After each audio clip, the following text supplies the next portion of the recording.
Well, I am excited to be with you guys here today. Let me say first off, just as we're getting kicked off into this, I love the story of the baptism in the back of the truck. Like, we did that for a while because we didn't have a building, and man, I just got to say, like, it is so cool that ministry is happening there, because I think it's the enemy so easily wants us to think ministry happens here only.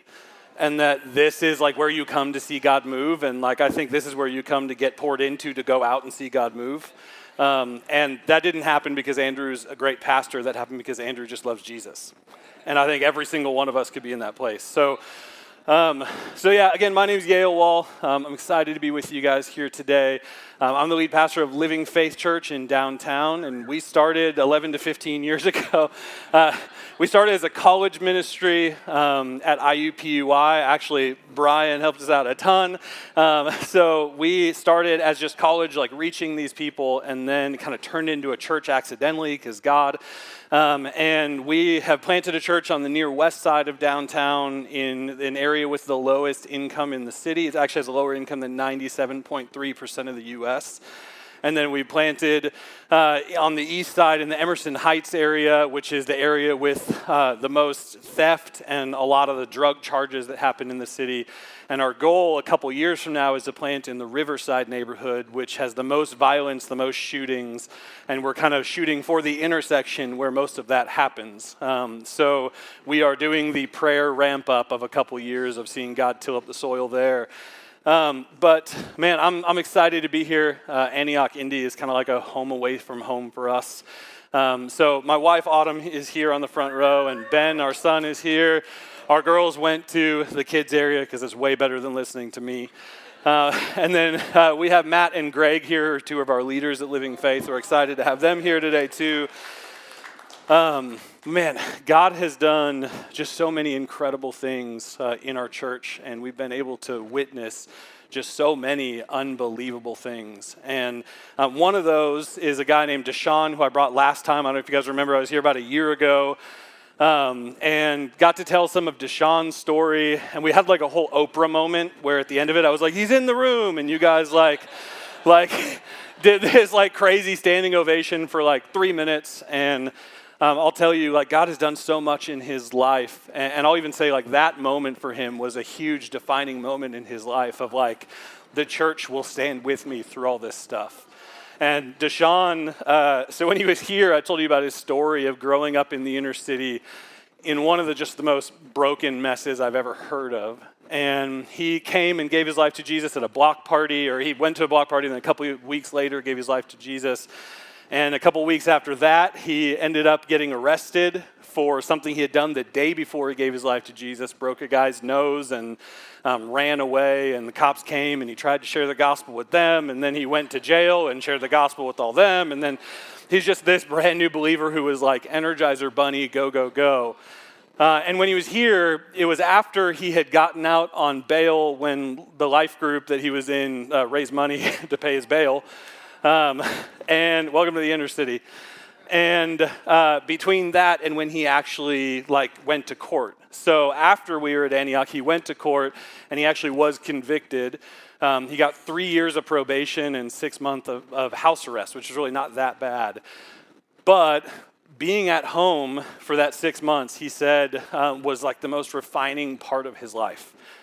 He actually was like, man, like I would never give that up, because I had this time to just go hard after Jesus. And he was given 8 hours a week every week of free time, and most weeks he spent 7 of those at church. He would run all his errands in an hour, and sometimes he'd call us and we'd go get him groceries and stuff, but he did not miss a week the entire time. He became our media team leader on the east side, ankle bracelet and all. And man, God has done so many incredible things through him. But I think the most exciting thing is in August this last year, we did a block party on the west side, and he led 2 kids in high school to Jesus.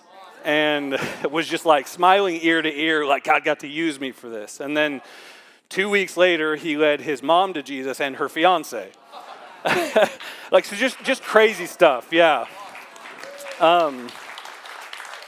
Man, like God is just in I don't know, he's just in the business of changing lives, and he doesn't stop if we don't stop him. And it's incredible to be a part of that. I wish I had an Oprah moment for you today. I don't. You can check under your chairs. Maybe there's a $10,000 check. If there is, make it out to Living Faith Church. No, I'm just kidding. All right, let me pray for us. We need Jesus. All right, God, Lord, I just thank you for all the things that you do, for all the ways that you've impacted us, and all the ways that we realize that our story is not any different than Deshaun's. It's just cleaner. Lord, I just pray that you would use us in powerful ways, that you would call us to things that we are not capable of doing ourselves, that you would move in us in ways that we just don't deserve, because none of us deserve it. So Lord, I just pray even right now that you would speak to all of us, that you would drop words in our hearts, callings in our hearts to things that are way bigger than us. Yeah, Lord, we have nothing without you. Just speak. Amen. So today, as I was praying about what to talk about, what it was that God wanted you guys to hear today, I was kind of brought back to Kingdom Conference, which I was here a month ago at Kingdom Conference. And anytime you guys get together like that and you pray and you ask God to move in that way, he does it, first off, and it doesn't just go away on Monday. Hopefully. If it does, we screwed it up. And I think there's a lot that he wants to keep doing in us through that. And as I was praying through that, he brought this verse, Hebrews 12, 1 through 3, into my mind. It says, "Therefore, since we're surrounded by such a great cloud of witnesses, let us throw off everything that hinders and the sin that so easily entangles. And let us run with perseverance the race marked out for us, fixing our eyes on Jesus, the pioneer and perfecter of faith. For the joy set before him, he endured the cross, scorning its shame, and sat down at the right hand of the throne of God.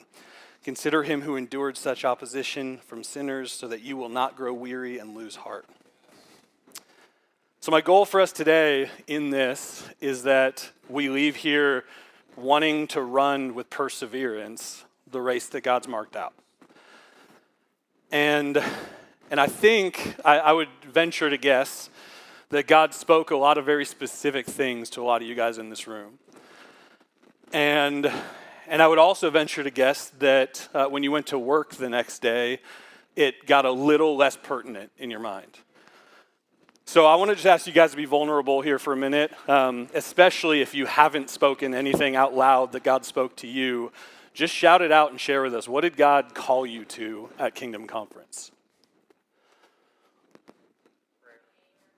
Prayer, your neighbor. That's good.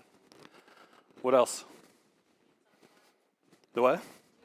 2 hands on the vine. Yeah. And that's working. I heard Sam say that earlier. You got it into your husband. That's great. What else? Pray for the Midwest. Yeah.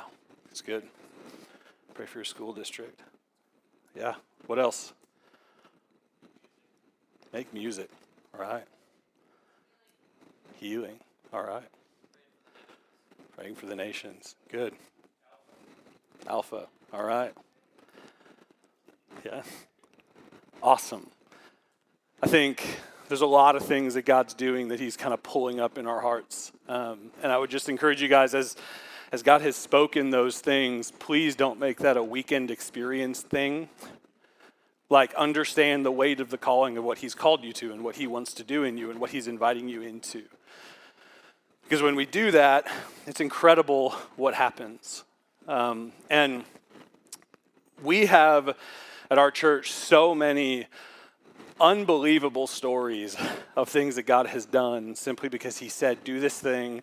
And somebody in our church who probably didn't have the ability to pull that thing off or anything just like started doing it. And God just showed up. And we have all these amazing stories that I could tell you. But actually, today I felt I needed to tell you guys a story that makes me look really bad. So you know it's from God. When I came to Kingdom Conference this year, I had been kind of dealing with something that started actually 6 years earlier. And 6 years ago, I was going hard after Jesus, like trying with everything I had to follow him. And I saw so many people that I looked up to that spent like 5 hours in prayer with Jesus every day. You know, like those people that it's like, how on earth, like there aren't that many hours. How do you do this? And like so many people just getting up and like 4 hours with God on their face. And I remember thinking like, I need that in my life. Like I need to learn how to actually pray, which is a good thing, a really good thing. And I said, okay, God, teach me how to pray. And I felt like he said, okay, I want you to spend 4 hours with me in prayer every day. And I was like, gosh, okay. I guess I shouldn't have asked for that. I don't know. And I was like, okay, I can do this. Like I can walk into this room and I can sit down and I can pray. But it's important for you guys to know, I have this weird brain milkshake of ADHD and autism, which makes it incredibly hard to sit in a room. Yeah, Andrew's like, I get, that explains a lot, I know. But sitting in a room alone and just praying is like, what do you even do? Like, I don't want to be alone with my brain for that long. That's terrifying, you know? Like, God better speak loud to overdo whatever this is. And it was so hard and such a big thing. And I was like, okay, I'm going to do this. I'm going to get it done. And I sat down. I was like, okay, God, 4 hours. We got this. I'm going to be more godly. And I made it like 20 minutes. And I was like, okay, well, I'm going to work my way up to it. And I stopped that day. And the next day, I was like, okay, I'm going to do this. I got 4 hours. And I did like 30 minutes. And then I stopped. And then I was like, okay, like I can do this. I can do 4 hours. And I think the next day I did like 15 minutes. And then I just stopped. And I was like, I'm not wired that way. I can't do that. It's not going to happen. Like, it's just, I cannot do this. It is impossible. Like, I see this race that you've marked out, and I just can't do it. Now, I still had the intention of doing it. Like, there was nothing in me that was like, I don't want to do this. It was just, I just can't. And I spent months with this just guilt on my shoulders of, I'm not as good of a Christian as those people, and I can't pull this thing off. And, like, just feeling the weight of that. And I got to this point where I was spending time with God one day, and he just very clearly was like, you're done with that. You didn't do it. And I was like, no, I'll do it right now. He was like, no, you're done. And I don't know what, I don't really know what it was. Like, I don't know the whole, like, spiritual leadership anointing thing, and I'm not like, I don't know everything there is to know about generational curses and blessings and all that, but I know something shifted where God took something off of me. And I was like, gosh, there's this thing missing. And I was like so ashamed that I had let God down in this thing because there were so many things that I've said yes to. Why this one thing was I just like, no, I'm not going there. So I've just kind of lived with the weight of that for 6 years, like knowing that there's something missing and I screwed up. And it pushed me into saying yes and other things, which was great. Like I used it. It was good. God was still faithful. Nothing changed in our relationship except that one thing. So then a month ago or so, I was just like, or I guess 2 months ago now, a month before Kingdom Conference, I was like, all right, God, for some reason this is coming back up in my head, and I just want to pray, like, God, will you restore me in that? And as we were getting ready, like, I wasn't even thinking Kingdom Conference, I'm just thinking, like, time with Jesus. But I was like, okay, God, do something, like, shift something in me. And I felt like he wanted to shift something. So I was like, that's great. But I've lived with this for long enough that I need to have somebody else tell me it's gone, or I'm just going to think I made it up. So I was like, all right, God, if you want to do that, send somebody at Kingdom Conference to tell me that. So Friday night, yeah, 3 words from God that were like exactly that. It was really cool. And it was, God wanted to restore me. He was getting rid of roadblocks in my life, and there was a season of blessing coming. And I was like, man, that's awesome. God, thank you so much. And I was like, all right, God, I'm going to commit to pray every day for 4 hours. I'm doing this. And I felt like he said, no. I was like, okay. Just when I think I've got it figured out, welcome to following Jesus. So I'm like, okay, God, I don't know what this is. I'm so thankful for your mercy. I'm so thankful for the way that you serve me in that. And I'll just do whatever it is you say. And if it's not that, then, well, thank you, you know. So the next morning, I show up, and Kristen Schaefer is speaking on prayer.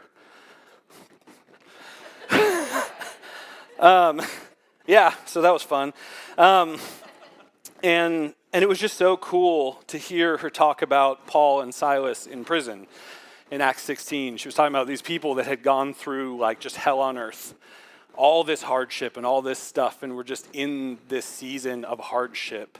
And when they like croaked out to God, like that was this incredible prayer, you know? And she read this verse in the Passion Translation.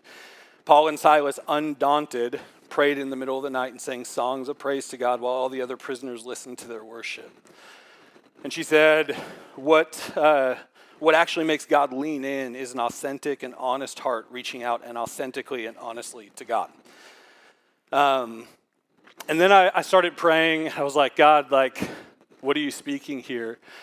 And he just said, I never wanted you to pray for 4 hours. I wanted you to do it once to realize you're not wired that way and it's not who you are. I was like, oh, so it took 6 years to learn a one-day lesson. Fantastic. This is amazing. So she said that it's a third of the way into the sermon, and I was like, I'm done.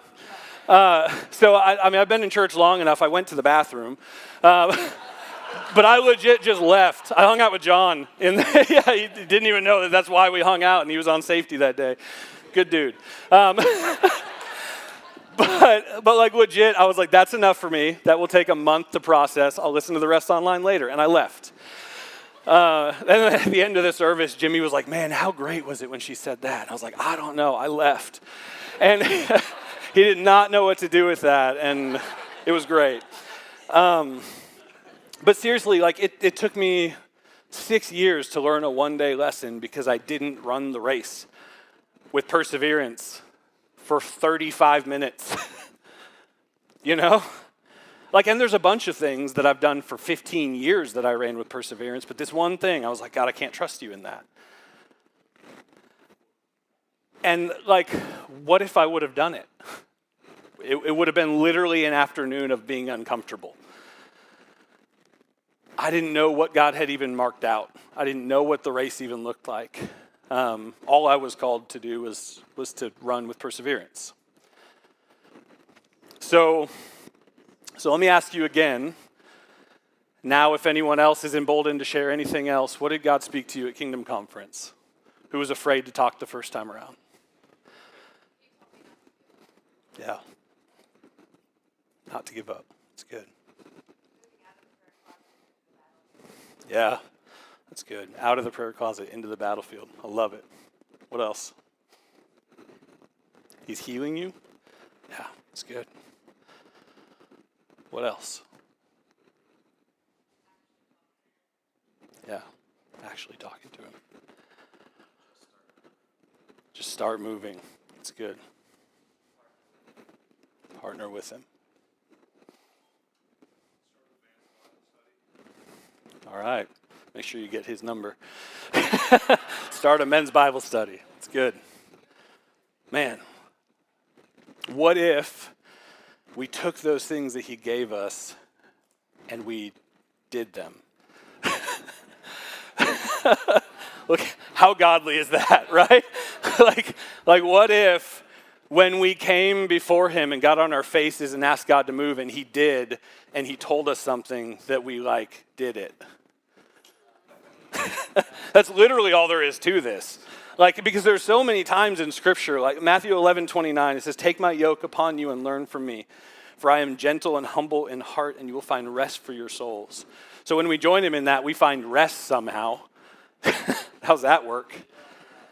Psalm 55:22 says, cast your cares on the Lord, and he'll sustain you. He will never let the righteous be shaken. He joins us in it. It's crazy. Psalm 73:26 says, my flesh and my heart may fail, but God is the strength of my heart and my portion forever. He's the strength that actually gets us to do the thing he called us to do anyway. We're barely even a part of it.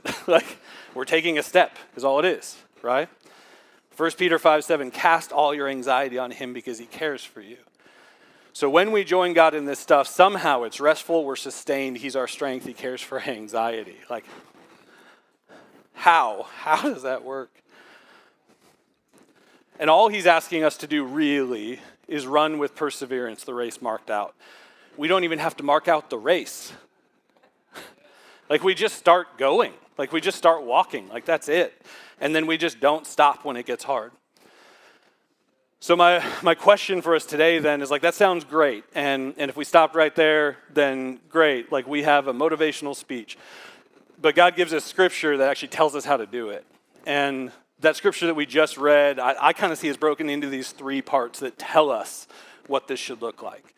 So let's read that chunk again in Hebrews 12:1. It says, therefore, since we're surrounded by such a great cloud of witnesses, let us throw off everything that hinders and the sin that so easily entangles.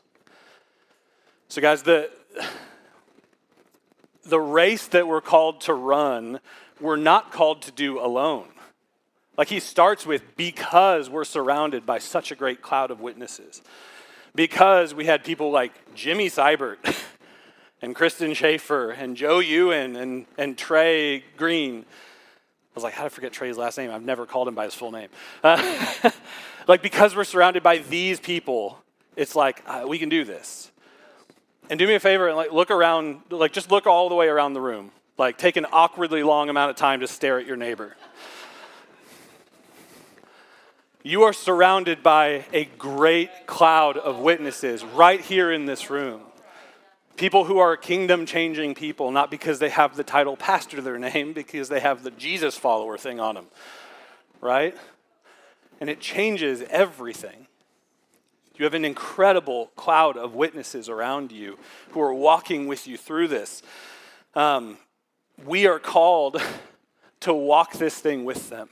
Like we are called to, as we're going through this whole thing with perseverance, to lean on those people. Because I guarantee you, unless it is a 2-minute race, you are going to fall, you're going to hit something, you are going to struggle, and that person next to you is the one who's going to pull you up. Like that person around you is the one, and you're supposed to be the one looking out for them too, and seeing like, oh, that person's on the ground, I know what they're called to, let's get back up and walk. Like we have to do it in this cloud of witnesses. This is a part of what this thing looks like. But there's another part of it. Look around at those same people again. Sometimes they're a giant pain in the butt, right? The kids left, I'm okay. Maybe not, we'll talk later. I'm right though, right? Like there's a bunch of people in a room, and when you get a bunch of people in the room, you have people. Like there's sin issues in here, there's struggles. And you might have come from another church and you're like, man, they don't do this stuff here that they did there. Oh, I wish they would do that thing. Maybe you're supposed to start it. Maybe that's the race, I don't know. But it's really hard sometimes to walk with people. And I lead in a place that is incredibly hostile. Matt and Greg are not making eye contact because, like we lead in a place that is just a struggle and is hard. And since we started our church, my family has not gone more than a year without a death threat. Usually we don't get 6 months. We have been physically attacked. We have been cussed out. We have had things thrown at us. We have had things stolen. We have had people in our church blame us for all of their sin issues. We have had people in our church blame us for how much we are not like the world. Like we've had people come against us for just the most insane things, and it is just incredibly hard to keep going when the cloud of witnesses around you, sometimes you just want to kick. And one time we're counseling this couple that their marriage was in a rough spot, and we were helping them through stuff. And a lot of times when marriages are on the rocks, they have to find a common enemy to come against so that they can unite on something, and they don't even realize it's happening, but it's just something that happens in marriage counseling. And I remember telling them in this marriage counseling session, I was like, hey, so Autumn and I have this rule in our house, which is a great rule, that we do not use the word divorce ever. Like we don't even say the word, because the second you say it, even jokingly, it is on the table as an option. So we're like, we're not doing this. We're sharing that with them, and we're walking through stuff with them, and things don't really go well. And they come and say, hey, we're leaving the church, and we hate you, and we're mad at you, and all this stuff. And we were just like crushed. We're like, man, we poured our whole lives into these people, and now we're the problem. Like I'm sure I didn't do it perfectly. I don't do anything perfectly, but like we tried everything we could to love you guys. And I remember we got to this point where I was just like, God, I'm never going to stop following you because you're so good. But I'm just done with this. And God had called us to 20 years at our church. Like, that's what he's called us to walk out. And I was like, I can't do it. Like, maybe you called us to 20 years so that we would think it was long term. And like, I'm trying to like work all this stuff out. I'm like, God, I'm just done. I can't do this anymore. I don't know who you're going to call up, and I'm sure I'm going to lose out on something, but I'm just done. And God spoke to me in that moment, and he said, why are you so willing to not say divorce with your wife, but so willing to say it with mine? Oh, right? Like, it's been 5 years, and I have to pause to even say it, because yeah. I'll never say it to Autumn, but the church, I'm like, I'm done. But what if we saw the church as a marriage that could only be broken with adultery and walking away from Jesus? What if we saw this room as the people that, for better or worse, for richer or poorer, that we're in this thing together to run together? And we live in America, so that is a really unpopular thing to say, because this church doesn't have Wednesday night whatever for my kids, you know? Because, oh man, like, did you see they had a drummer up? Like, it's so easy to just abandon the bride of Christ as we're supposed to be walking with her. And I guarantee you, perseverance will not happen in whatever God's called you to if you don't do it with the church. It's not going to happen. So this verse, this kind of second half of that first part says, let us throw off everything that hinders and the sin that so easily entangles. I don't even need to go into this one very long, because it's just stop sinning. like as you're walking with these people, just stop being like the world. Be like the great crowd of witnesses, you know. Stop talking about people behind their backs. Stop lying. Stop being selfish. Stop being greedy. Stop watching porn. Just quit. Because as we're walking through this massive thing, why would you want to walk a marathon with a 100-pound weight on your back? Of course you're not going to make it. Of course you are not going to make it to the finish line of what he's written out, because you're carrying all this baggage that was not yours to carry. And also, when we walk with those people, they help us carry the baggage as God takes it off. Crazy how that works. Because we're surrounded by such a great cloud of witnesses. And the next part is key, like it is the core of the verse here. Let us run with perseverance the race marked out for us. So in order to do that, you need to keep pace. Are there any runners in here? Actual runners? We got, yeah. Usually runners and CrossFit, they're going to be like, me, you know? Like, sorry. Yeah. So if you've ever been to a marathon, there's always those people who are the pace setters who like hold up the sign, and they're like, I'm going to finish this thing in 3 hours, 26 minutes, and 18 seconds, and they do it somehow. Like they keep the pace. And it is so important to keep the pace as we are trying to run with perseverance. And it's something that I think we usually just completely ignore. But there are things that God calls you to that take 5 minutes. And the pace of that is sprint. Just do it. Like there's no planning.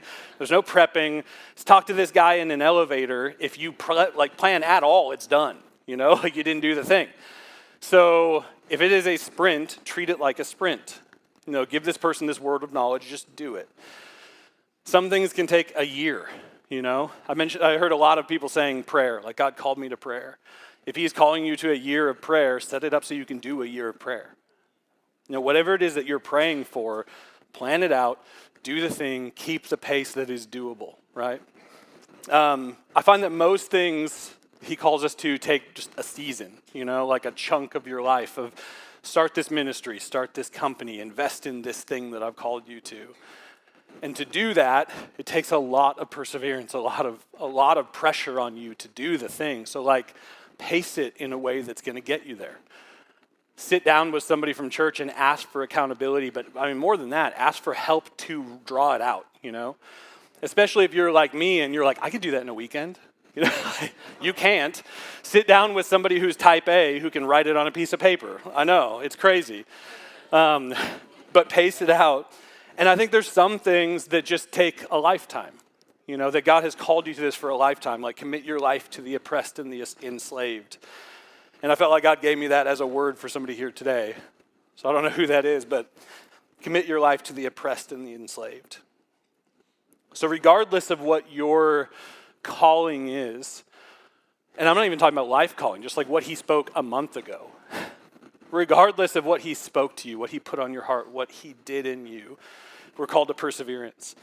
And perseverance is the quality of continuing to do something despite difficulties, setbacks, and failures.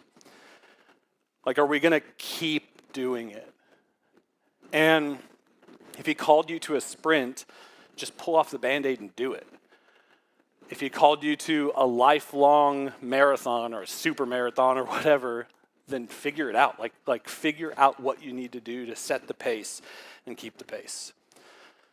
And I think it's important to differentiate really quick that there's a difference between the pace of how fast you go after Jesus and how fast you go after something he's called you to.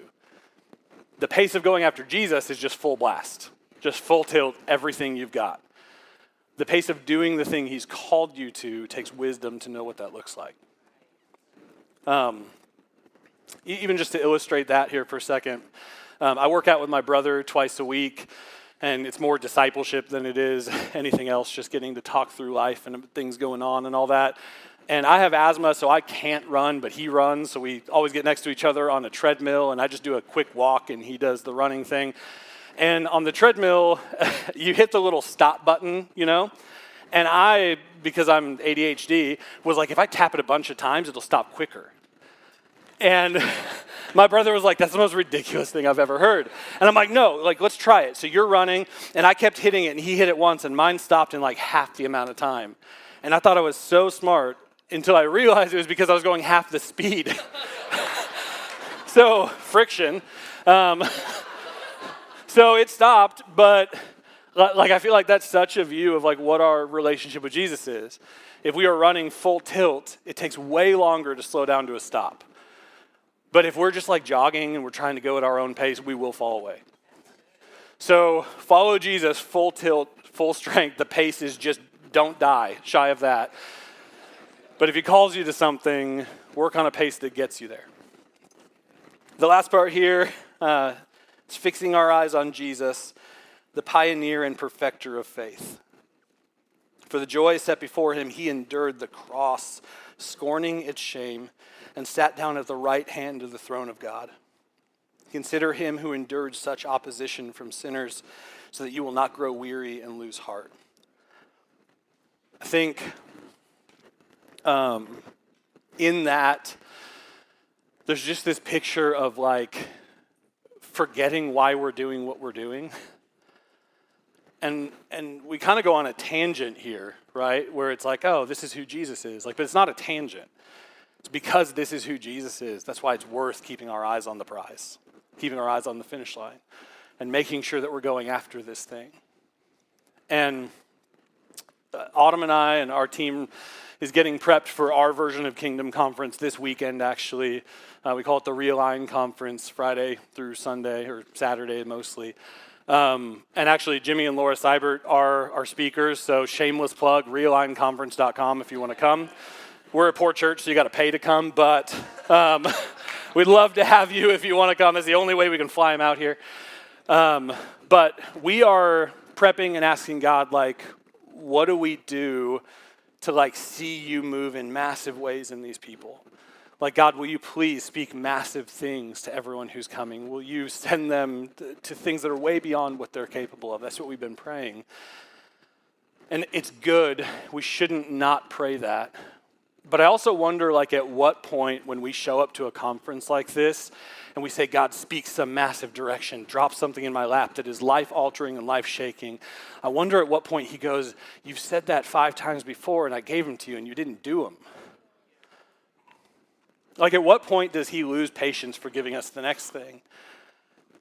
And he's good, so he, like, doesn't But I think every time it's a little lesser because we haven't shown ourselves as faithful the first time. And I mean, even if for no other reason that you want something cool next year at Kingdom Conference, do what he told you to do this year. Like, step into it and go after it, just keeping our eye on what God's called us to, right? Because why are we asking for big things and then being shocked that they don't happen because we didn't try? And I'm talking to myself here. Like I told you, like every story is self-deprecating to a huge level. This is all me. Like I'm doing all these things so often. And God just like wants us to remember what we're doing, you know? So, shocking statement, I'm not a marathon runner. It's not that shocking, Autumn. I'm just kidding. I'm joking. So Autumn actually is a marathon runner, though. And before we had kids, she was running like 3 or 4 a year. I think a few times she did more. She actually did the Marine Corps Marathon in D.C., which is wild. It's running up a mountain and back, basically. Incredible stuff. She said it's a terrible decision. So runners just don't. But I helped her train for those by getting on a bike and riding with her and like helping her do the thing. And we pretty often would sign up for a 5K or a 10K just because they're fun. And it's like, yeah, like we'll support her in doing this thing. So my favorite one by far is called the Jingle Bell Run. Has anyone ever done that? It's really fun. Like it's not a run. You put on a Santa hat and you tie bells to your shoes and it's like in the dead of winter. And you like go through downtown doing this 5K, like just having fun with a ton of people. So we took 7 or 8 people from our church and went to go do this. And Autumn and our friend Sam are actual runners. So they got at the front of the pack and they finished with all the Ethiopians and Kenyans. And they were done in like 20, 25 minutes or whatever. It was crazy. And I was heading up the group of people that were just having a good day. So we start walking and we're going and it's like freezing cold and we're just like having fun and we get maybe a mile into it and I'm like, you know, it's a great idea. I want a latte. What if we stopped for coffee? And I looked it up and like I barely had service on my phone, but I was like, there's a Starbucks like 2 blocks off. Let's go to Starbucks and we can just kind of gain back. Like we're not trying to break any times here. Let's enjoy our time. So right after we have this idea, Autumn calls me and she's like, we're done. I'm like, we're about to cross the starting line. And she was like, okay, how about this? I will go get you the coffee. Sam and I will get them. We'll come and we'll meet the whole group and we'll meet you at this intersection. I was like, great, even better. It comes to me. So we get to there's 2 blocks and we're right around the corner from the end. And we sat there on the corner just waiting for them to come meet us. And we're like, man, there must be a long line at Starbucks. We sat there for 20 minutes, 30 minutes, 40 minutes. Like we're there for a while. And the whole time we can hear around the corner, there's this giant ending thing with truss and pictures and all this stuff. And there's a guy on a mic who's like, number 38, you know. And we're just sitting there just enjoying life, talking and waiting for our coffee to come.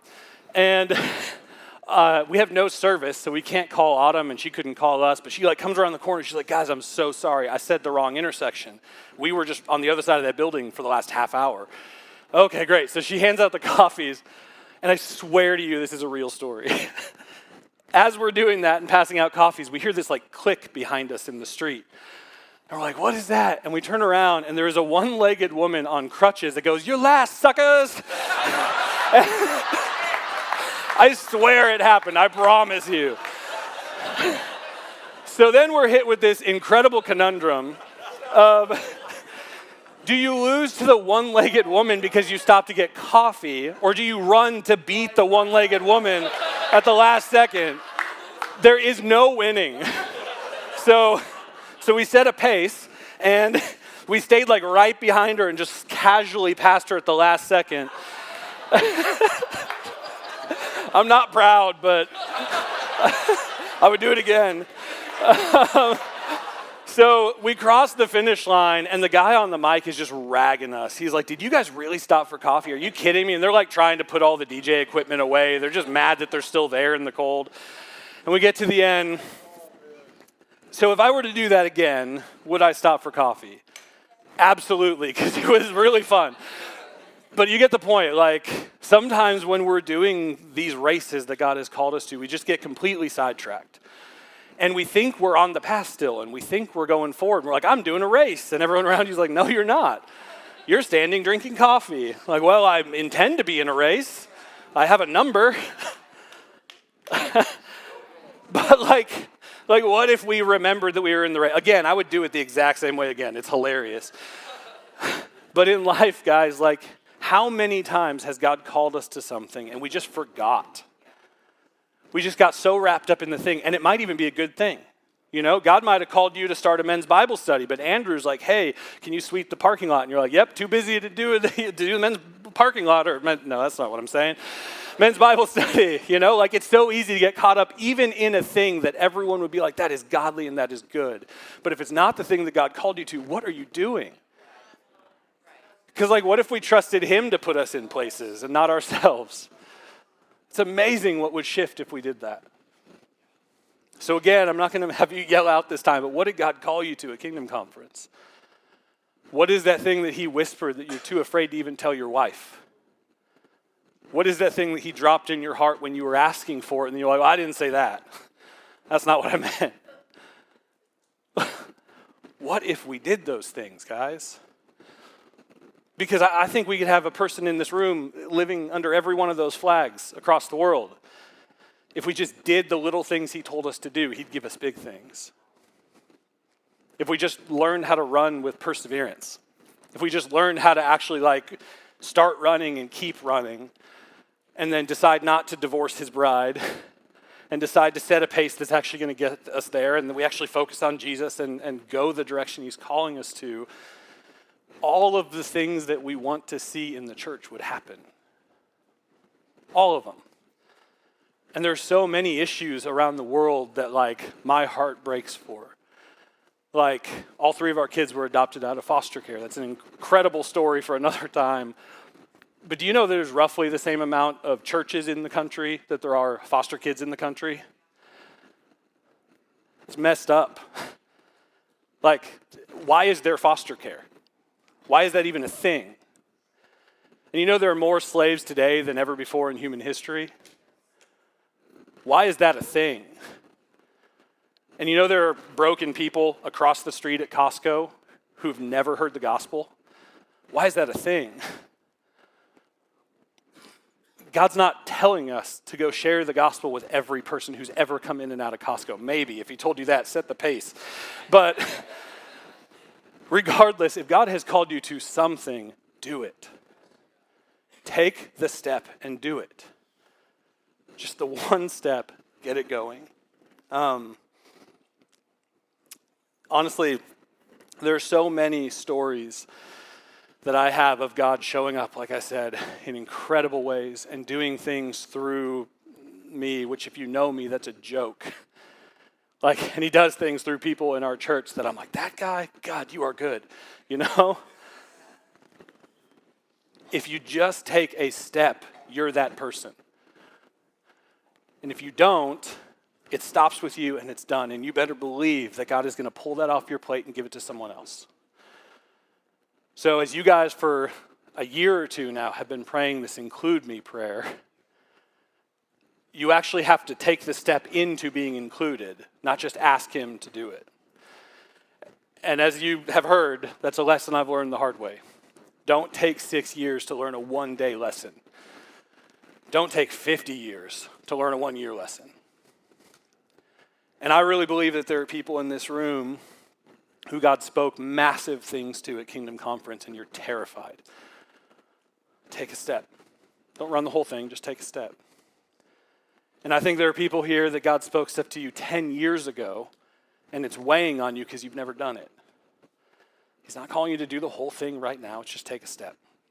Just do one thing, know where you're pointing, set the pace, and just run with perseverance. So as we kind of go into a worship time here, there's a couple things that I want to, you can do what you want. No, you're good. Yeah, whatever you want to do. No, the only thing I was just going to say is I would encourage you that If you need to today confess something that God has called you to that you have not done, get it off your chest. Just get it out. That's your first step. Is God called me to this thing? I'm terrified of it. I don't know what to do. And the second thing I felt like you said is just find practical help to make a plan. If you're anything like me, practical and plan are not things that you're wired with. So just take a step in that right direction, Andrew. Yeah, however you want to do it.